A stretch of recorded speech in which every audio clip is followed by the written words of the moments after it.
dhawaada telefishinka dawladda Puntland xaruntiisa magaalada Garowe. telefishinka dawladda Puntland xaruntiisa Garowe studio koowaad waxaa maanta noogu yimid oo noogu martiya madaxweynaha dawladda Puntland Dr. Cabdiweli Maxamed Cali Gaas waxaana si toos ah uga daawanaysaan daafaha dunida.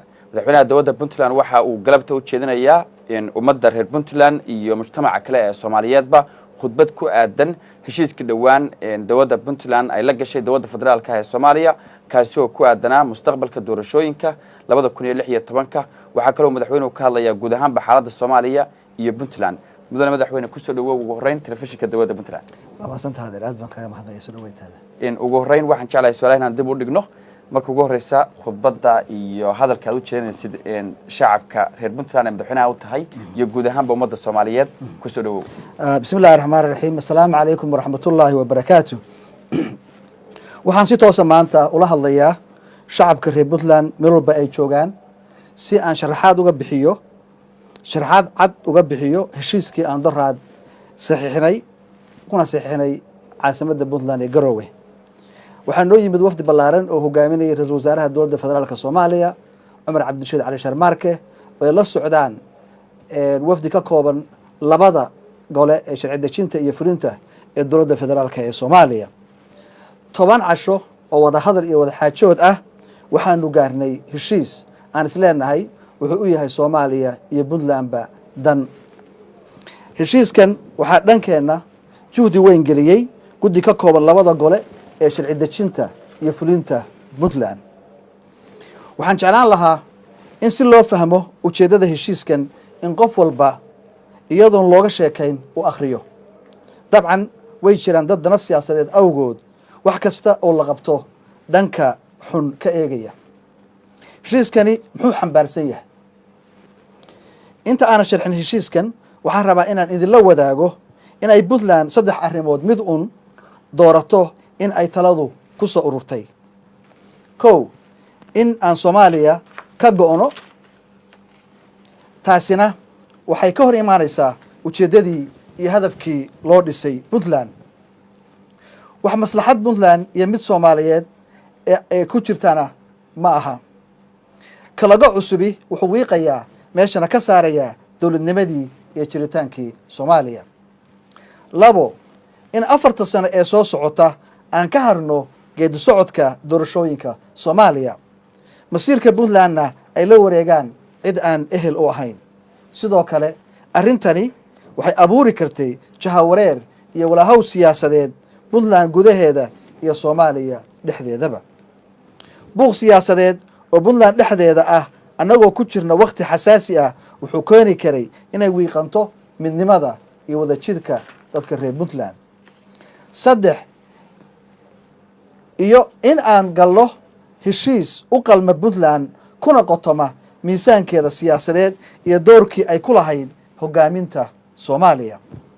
aniga iyo guddigii aan arrintan u xilsaaray waxaan qaadanay oon isla garanay in maslaxadda Puntland iyo Soomaaliyaba ay ku jirto inaan qaadano qodobka 3.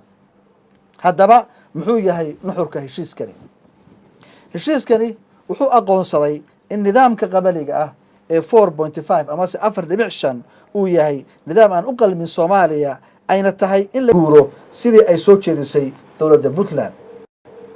2, heshiiskani wuxuu caddaynayaa in aan nidaamkan foosha xun aan dib dambe loogu salayn doonin awood qaybsiga Soomaaliya wixii ka dambeeya 2016 isagoo leh markhaatiyaal iyo damaanad qaadayaal caalami ah. 3, heshiiskani wuxuu kor u qaaday maqaamka iyo miisaanka siyaasadeed ee Puntland sida ay qireen goobjoogayaashii caalamiga ahaa. 4, heshiiskani wuxuu horseedayaa in Puntland iyo Soomaaliya oo dhaniba ay helaan matalaad dhab ah. ma dhici doonto xildhibaan caddaysin ah oon cidna matalin. cidda matalaysa Puntland waxay ku iman doonaan doorasho dhab ah oo ka hufan nin jeclaysi iyo oday dhaqameed leh aragti kooban. 5, heshiiskani wuxuu horseedayaa in 2016 ay Soomaaliya ka dhacdo doorasho xor ah oo xalaal ah lana doorto cid istaahisha in ay majaraha u qabato masiirka Soomaaliya. lix wax doorto hufan oo hadaf wanaagsan leh wuxuu dooranayaa hogaamiye fiican oo fahmi kara gudanna kara waajibaadka dastuuriga ah ee saaran iyo hawsha baaxadda weyn leh ee hor taalla. mudanayaal iyo marwooyin, soomaaliya waxay maraysaa marxalad adag oo kala guur ah. puntlandna ma noqonayso marmarsiiyo lagaga xubsiibto xilkasnimo xumo iyo mas-uuliyad darro aanaan shaqo ku lahayn ee soo socotay muddo sannado ah. insha allah heshiiskani wuxuu u horseedayaa soomaaliya isbeddel siyaasadeed iyo mid hogaamineed oo soomaaliya ka qaada meesha ay joogto geeyana meesha ay istaahisho. waxaa anagoo fursaddan ka faa'iidaysanaya aan rabaa inaan mahad gaara u celiyo guddigii inoo matelayey wadaxaajoodka oo runtii qabtay hawl masiiri ah oo aan ogahay in ay puntland iyo soomaaliyaba ay mahadin doonaan. waxaan mar kale mahad u celinayaa ciidamada geesiyaasha ah ee puntland oo ka difaacay dalkooda, dadkooda iyo diintooda cadowgii dulmiga ku socday ee ku soo duulay. waxaan idinkugu baaqayaa inaad soo taageertaan agoontii ay ka dhinteen mujaahidiintii naftooda u huray badbaadinta puntland. waxaan anigoo sidoo kale fursaddan ka faa'iidaysanaya rabaa inaan idinkugu baaqo in loo istaago lana badbaadiyo dadka puntland ee abaartu saamaysay. waxaan ilaahay ka baryayaa inuu madar khayr qaba na siiyo abaarta iyo colaadana uu ka dulqaado puntland iyo soomaaliya oo dhanba. guul iyo khayr ayaan idin rajaynayaa puntland iyo soomaaliya. aad baa umahadsan tahay mudane madaxweyne. khudbaddii madaxweynaha dowladda puntland ugu talagalay shacabka puntland iyo dadweynaha kale ee soomaaliyeed ayaan taasi ku dhan inagoo soo koobanaa. madaxweyne waxaan rabaa qodobka ugu horeeya ee heshiiska inkastoo aad u faahfaahisay ku saabsan meelmarinta doorashooyinka 2016 waxaad moodaa 2012 heshiiskii la galay inuu ka xoog badan yahay ka hadda damaanada ay haysato puntland iyo ummadda soomaaliyeed ku aadan aan dib loogu noqon 2020 4.5. marka rajaynta leg baad rajaynaysaa in arrintaas noqoto. horta heshiiskan hakadde aan galnay waa ka duwan yahay heshiiska 2012. 2012 waxa wada hadlayay waxay ahaayeen siyaasiyiin. 4.5na meesha aan gaarsiinay iyo qayladu meesha ay gaartay marna ma aysan gaarin. waxay ahayd heshiis iyo dood ka dhex waan ugu prime ministerkii dalka wasaare dalka ayaan ahaa markaasi. waxay ahayd dood ka dhex socotay siyaasiyiinta, ma ahayn wax banaanka u soo baxay iyo dood banaanka timid, marna ma aysan ahayn. heshiiskaasi qodobo fiican baa ku qoraa gaar ahaan garowa 1 laakiin marna ma aanaan haysan damaanad qaad. maanta waxaan haysanaa damaanad qaadayaal caalami ah oo maanta beesha caalamka iyo soomaaliyaba waxaa la wada saxiixay. soomaaliya puntland anagaa matalaynay, soomaaliya dabcan waxaa matalayay ra-iisul wasaarihii dalka ayaa joogay. soomaaliya iyo beesha caalamka waxay isla qaateen in dib dambe aysan yani awood qeybsiga soomaaliyeed aan loogu salaynin barnaamijkan foosha xun ee ragaadiyey dowladnimadii soomaaliya dhowr iyo 10 sane ee u dambeysay. marka waa ka duwan yahay.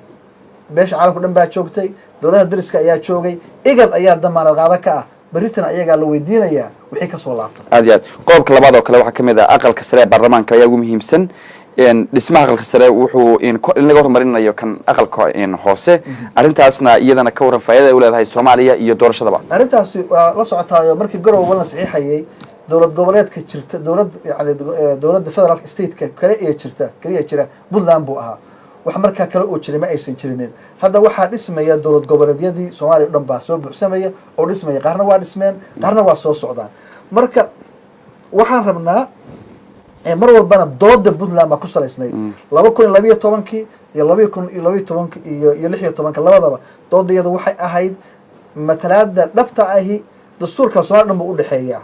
aqalka hoose soomaaliya oo dhan ayaa iska wadala oo waxa weeye awoodda iyo mas-uuliyadda dowlad goboleedyada waxaa matalaya aqalka sare.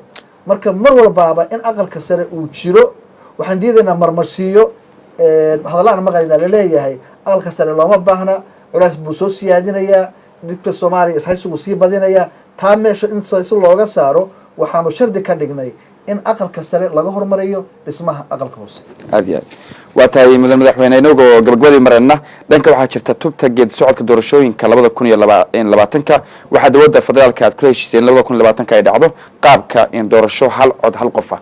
haddii taasi qabsoomi weydo sida tan hadda dhacday 2016 ma la yeeli karaa in deegaan wax lagu soo doorto طبعا heshiisku waa saas waxa weeye under no circumstance xaalad kasta oo jirta 2000 ana waxaan rabnaa in road map cad oo leh waqti muayana iyo shaqooyin muayana la qabanayo hadda ilaa iyo 2020 in la isla afgarto oo la isku raaco haddii marka xaalad kasta sabab kasta ha sababtee xaalad kasta ha timaadee la suurtoobi weydo hal cod iyo hal qof in la waayo sida hadda marmarsiyuhu ahaa oo dadka qaarkood ay ku saraynayeen rabitaankooda 4.5 ma dhici doonto nidaamkaasi inuu dib dambe Soomaaliya ugu soo laabto ujeedada ugu weyn oo Puntland mar walba hadafkeedu ahana taasay ahayd waan sugnay waan saxiixnay waan secure garaynay mana dhici doonto mana imaan doonto insha Allah waata madaxweyne sida dad badan qabaan adna sheegtay way ka xoog badnay tii 2012 tan 16 marka la eego waftiyadii Puntland soo gaarayay iyo si aad u adkaysteen mowqifka shirar badan oo ka dhacay Muqdisho iyo Kismaayo damaanad qaadka heshiiskan waftiye badan baa yimid intee in leeg